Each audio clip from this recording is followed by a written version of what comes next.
Well, the search continues tonight for a driver who struck a 4-year-old girl and then took off. That young girl still fighting for her life this evening.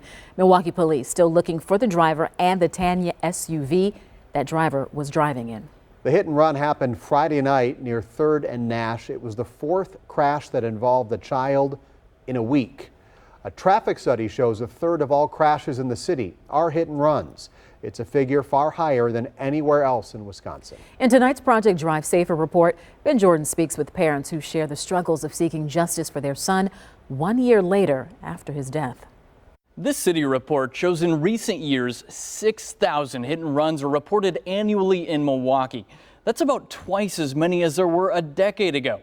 The growing problem comes with all sorts of consequences, especially for victims and their families, whose cases remain unsolved. I don't know how a person can live having done something like that. Cheryl and Jan Bast will never forget the call they got in the middle of the night last September.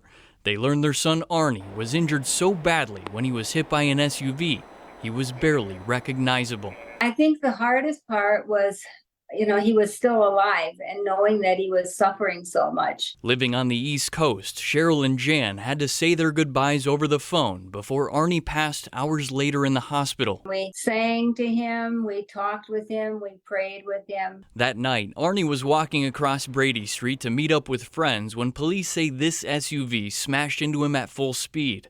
The Milwaukee Police Department says the driver took off and the person behind the wheel has yet to be found, adding pain to heartbreak for these two parents. This isn't right for a person to get mowed down in the middle of a street with a 25-mile-an-hour limit, and there's seemingly little to nothing that we can do. The Milwaukee crash analysis shows it's a crime committed at an alarming rate in the city.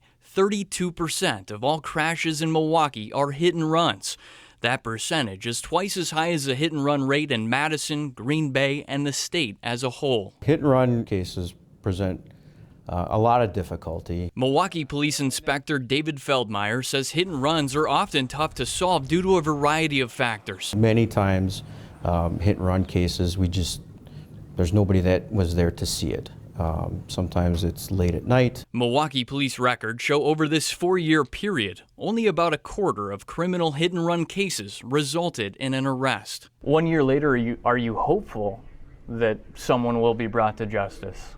Ultimately, yes. In the near future, unlikely. Cheryl and Jan say they learned a crucial piece of evidence was hindered by the weather conditions the night Arne was killed. They say heavy rain and fog left the driver's license plate unreadable. There was 1 or 2 little flashes that showed the vehicle and gave them the make and model. Arne's parents say they'll never get full closure after losing a son, but they'll feel one step closer if the person responsible has to explain what led up to the crash and why the driver felt the need to flee. I'd probably ask him how he is able to live with himself.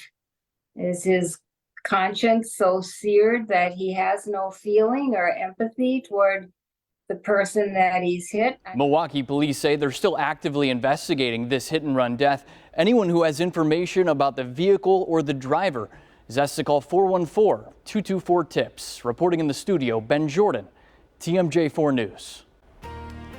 Ben, thank you. Project Drive Safer is our year-long effort to combat reckless driving. To see more of our daily reporting on this topic or to send us a message, go to the website projectdrivesafer.com.